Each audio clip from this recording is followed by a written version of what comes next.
Okay, here we are on page 175, number 15. Give a real-life example modeled by normal distribution.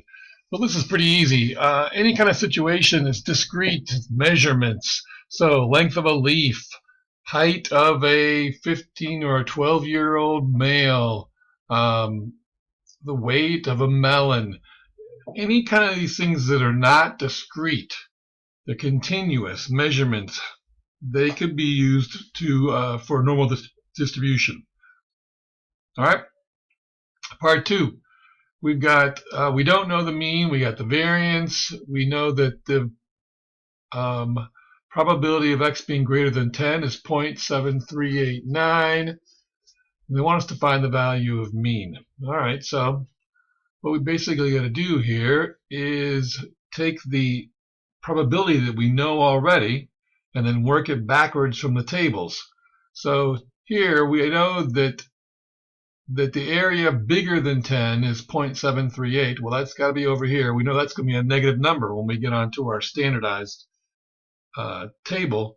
So when I do 10 minus the mean over the square root of 21, that's the standard deviation, I got to go to the table and I'm going to look for this 0.7389.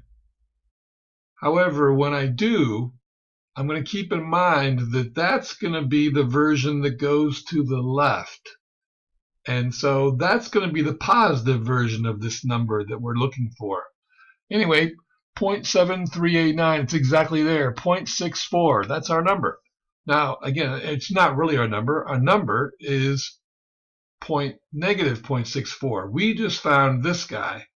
What we need is that guy, negative 0.64. Anyway, if you put in 10 minus the mean divided by square root of 21 is equal to negative 0.64, all you got to do now is get the mean by, or the mu by itself, and you'll find out that the mean is equal to 12.93 or 12.9, three significant figures. All right, so part 3, 300 observations taken at random. Estimate how many of these will be greater than 22. So we're going to do the same thing. We're going to standardize it, and then we're going to figure out what the probability is. And once we find the probability, then we're going to multiply it by 300. So when I do 22 minus 12.93 divided by the square root of 21, I get 1.979. And that is going to be greater than, so that's going to go again the wrong way for my table, but I'm going to take 1 minus the probability of 1.979, and that'll be what I'm looking for.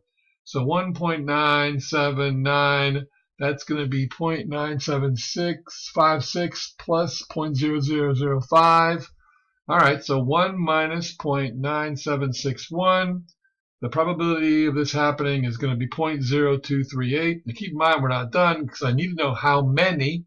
So I got to multiply that probability times 300, and I'm going to find out that roughly 7 are going to be greater than 22. All right? Thanks for watching.